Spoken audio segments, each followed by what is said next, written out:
আসসালামু আলাইকুম। বাংলাদেশের প্রেক্ষাপটে ক্রস ছাগলের চাহিদা অনেক বেশি। এই ছাগলগুলো মোটামুটি মাঝারি সাইজের হয়, পিওর ব্ল্যাক বেঙ্গল থেকে একটু বড় হয় এবং এই ধরনের ছাগলগুলোর রোগ প্রতিরোধ ক্ষমতাও অনেক বেশি।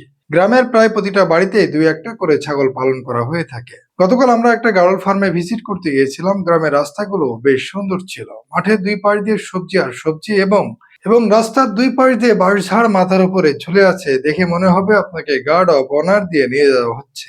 এই গ্রামে ছাগল, গরু, গাড়ল প্রায় সবকিছুই চড়িয়ে পালন করা হয়। ছাগল, গরু চড়িয়ে পালন করলে খরচ অনেকটা কমে যায়।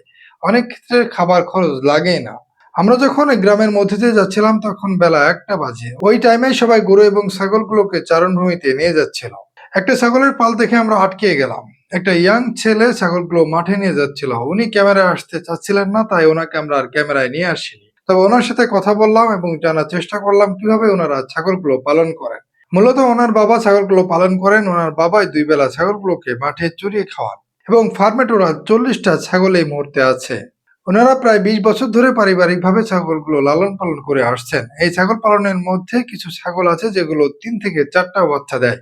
এই ছাগলের পালের মধ্যে 2টা ব্রিডারও আছে এবং এই ব্রিডার সবসময় ছাড়া থাকে। ছাগলের পালের মধ্যে যেহেতু ছাড়া থাকে তাই অটো ব্রিড হয়ে যায়। যে ছাগলগুলো যখন হিটে আসে তখনই সেটা ব্রিড হয়ে যায়। আপনার ফার্মে যদি পাঠা ছাড়া থাকে তাহলে আপনাকে আর কষ্ট করে ব্রিড করানোর চিন্তা করতে হবে না। তবে আপনি যদি ইনব্রিড না করতে চান এবং জাত এবং কোয়ালিটি মেনটেন করতে চান তাহলে অবশ্যই আপনাকে ধরে ধরে ব্রিড করাতে হবে এবং ব্রিডিং ডাটাবেস আপনার কাছে থাকতে হবে। যেহেতু এটা পারিবারিক ফার্ম, সো ওনারা এগুলা কেয়ার করেন না। তবে সফলভাবে 20 বছর ধরে ওনারা ছাগল লালন পালন করে আসছেন। কথার ফাঁকে একটা দুঃখের কথাও বললেন। গত বছর একসাথে 20টা ছাগল মারা গিয়েছিল। এটা মূলত কৃমির ইনজেকশন দেওয়ার পর মারা গিয়েছিল। হতে পারে কৃমির ফুল ডোজ অথবা মেডিসিনে কোনো সমস্যা ছিল।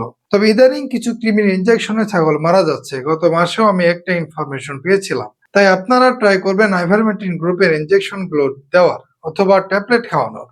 সব মিলে যেখানে ছাগলগুলো দেখি সেখানে আমরা দাঁড়িয়ে যাই এবং কিছু না কিছু জানার চেষ্টা করি, শেখার চেষ্টা করি। এই যে ছাগলটা দেখছেন তার বয়স নাকি 12 বছর। সে 3টা করে বাচ্চা দেয়, মাশাআল্লাহ। ছাগলগুলোর জন্য এক্সট্রা কোনো খাবার দেওয়া লাগে না। 2 বেলা চারণভূমিতে চড়িয়ে লালন পালন করা হয়। আপনারা যারা ছাগলের ফার্ম শুরু করতে চান তারা অবশ্যই ক্রস দিয়ে শুরু করবেন এবং ধীরে ধীরে পিওর ব্রিডে যাওয়ার চেষ্টা করবেন। সবাই অ্যাগ্রো ভিলেজের জন্য মন থেকে দোয়া করবেন এবং মনে রাখবেন প্রকৃতিকে ভালোবাসলে, প্রকৃতির সাথে থাকলে আল্লাহ আপনাকে উজাড় করে দিবেন। আল্লাহ হাফেজ।